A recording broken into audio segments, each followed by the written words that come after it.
আসসালামু আলাইকুম। আসসালামু আলাইকুম। আমার তো ওই যে পিনাক ভাই ধানের শীষ আগামী দিনে ভবিষ্যৎ একটু দেখিয়েন, দোয়া সোয়া করেন। হাতে দেন কাগজ দেন। এই যে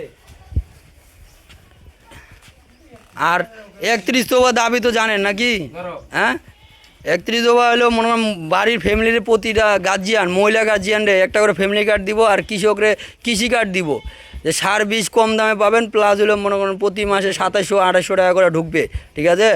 আরও মনে করেন বিভিন্ন রকমের আছে। 31 দফা মানে বহুত কিছু।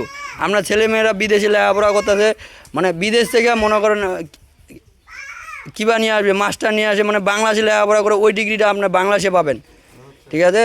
তো ইনশাল্লাহ আপনার দোয়া করেন, ঠিক আছে, পিনাক ভাইয়ের জন্যে। আর ধানের শীষে ভোট দিয়েন। আসসালামু আলাইকুম।